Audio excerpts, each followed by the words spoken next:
Ibu Andi Sri Hastika Wahyuni SPD MPD, kami dari kelompok 1 dengan judul tujuan pendidikan yang terdiri dari 4 anggota kelompok yang bekerja sama. Sebelum kami masuk ke pembahasan lebih lanjut, izinkan kami memperkenalkan diri terlebih dahulu. Yang pertama, saya sendiri atas nama Isma Mayangsari dengan NIM 230103500007. Yang kedua, ada Dinda Eka Pertiwi dengan NIM 230103500013. Yang ketiga, ada Khalifatus Syahdia dengan NIM 230103502005. Yang terakhir ada Anggreni Arwan Menpan dengan NIM 230103502007. Setelah itu langsung saja kita beralih kepada pembahasan materi yang dimana terdiri atas pengertian tujuan pendidikan, kedudukan dari tujuan pendidikan, fungsi dari tujuan pendidikan, macam-macam tujuan pendidikan, dan pandangan tujuan pendidikan menurut para ahli. Baik, saya akan membacakan materi yaitu pengertian tujuan pendidikan. Secara umum, tujuan pendidikan adalah mencerdaskan kehidupan bangsa, mengembangkan manusia secara utuh, yaitu beriman, berbudi pekerti luhur, memiliki pengetahuan dan keterampilan, serta menjunjung tinggi tanggung jawab dan kesetiakawanan sosial. Tujuan pendidikan juga didasarkan pada falsafah negara Pancasila untuk membentuk manusia berpancasila, memiliki kesehatan fisik dan rohani, memiliki pengetahuan dan keterampilan, serta menyuburkan sikap demokratis dan tenggang rasa. Selanjutnya, kedudukan dari tujuan pendidikan. Tujuan pendidikan memiliki peran penting dalam kegiatan pendidikan, di mana semua yang dilakukan dan semua kegiatan pendidikan bertujuan untuk mencapai tujuan pendidikan. Jika ada hal atau kegiatan dalam pendidikan yang tidak sesuai dengan tujuan pendidikan, itu dianggap sebagai praktik pendidikan yang menyimpang. Tujuan pendidikan memiliki fungsi normatif dan abstrak.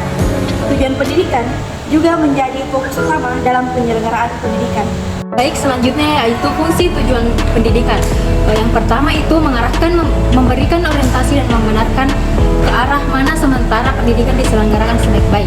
Yang kedua, tujuan pendidikan harus dirumuskan secara mantap oleh semua pelaku pendidikan. Yang ketiga, dengan adanya rumusan pendidikan yang mantap, diharapkan pelaksanaan pendidikan yang dilakukan tidak akan menyimpang.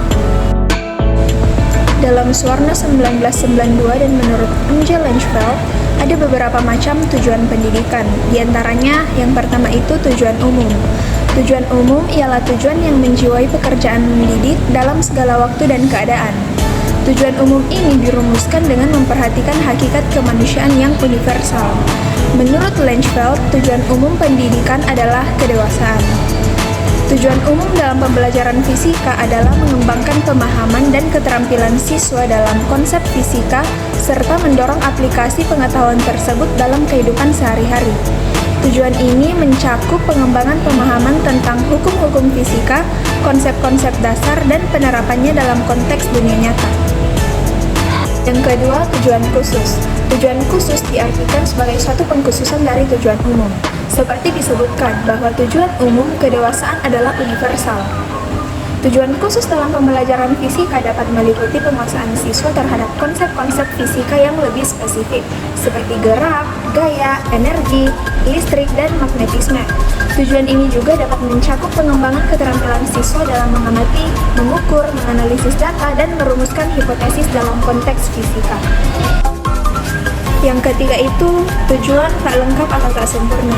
Tujuan tak lengkap ialah tujuan yang hanya mencakup salah satu daripada aspek saja. Misalnya tujuan khusus pembentukan kecerdasan saja. Pembelajaran fisika melibatkan pemahaman tentang konsep-konsep yang kompleks dan abstrak. Tujuan tak lengkap ialah tujuan yang berkenan dengan salah satu aspek pendidikan. Disebutkan tidak lengkap karena setiap tujuan yang terhubung dengan satu aspek pendidikan berarti tak lengkap. Tujuan tak lengkap atau tak sempurna dalam pembelajaran fisika adalah memperkenalkan siswa pada konsep-konsep tersebut dan memberikan dasar pemahaman yang kuat. Namun, pemahaman yang mendalam dan penguasaan penuh atas konsep fisika mungkin membutuhkan pengembangan yang terus-menerus di luar lingkungan yang formal. Yang keempat itu tujuan sementara. Tujuan sementara ialah tujuan yang dicapai pada tingkat perjalanan menuju tujuan akhir. Misalnya, menyelesaikan belajar di sekolah dasar merupakan tujuan sementara untuk selanjutnya menuju ke SMP, SMA, dan selanjutnya. Yang kelima ada tujuan insidental. Tujuan insidental adalah tujuan yang timbul karena adanya situasi yang terjadi secara kebetulan. Atau tujuan tidak lengkap ialah tujuan yang hanya meliputi sebagian kehidupan manusia, misal segi biologis saja. Tujuan insidental dalam pembelajaran fisika dapat muncul dalam bentuk kegiatan atau eksperimen yang tidak terduga. Contohnya ketika siswa melakukan eksperimen dan menemukan hasil yang tidak sesuai dengan harapan. Tujuan insidental dapat muncul dalam bentuk pemahaman baru tentang konsep fisika atau metode eksperimen yang lebih baik. Dan yang terakhir itu ada tujuan intermediate. Tujuan intermediate ialah tujuan yang merupakan alat atau perantara untuk mencapai tujuan yang lain. Tujuan intermediate dalam pembelajaran fisika adalah mencapai langkah-langkah yang diperlukan untuk mencapai tujuan akhir yang lebih luas. Misalnya, tujuan intermediate dalam pembelajaran fisika dapat mencakup penguasaan konsep dasar sebelum mempelajari konsep yang lebih kompleks, atau mengembangkan keterampilan dasar dalam mengamati dan mengukur sebelum melakukan eksperimen yang lebih kompleks. Dan para ahli lainnya yaitu Howard Gardner, Maria Montessori, Rowe and Crow, M.G. Langeveld, Socrates, Plato, Konstam, Johann Kohn, Paul Haberlin, Ki Hajar Dewantara, Sekon Pribadi, Noto Nagoro, dan Fritz Froebel.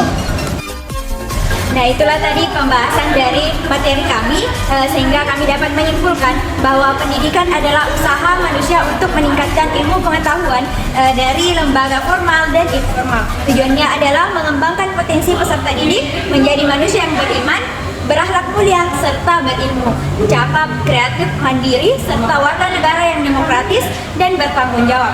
Tujuan ini diatur dalam Undang-Undang Nomor 20 Tahun 2003 tentang Sistem Pendidikan Nasional.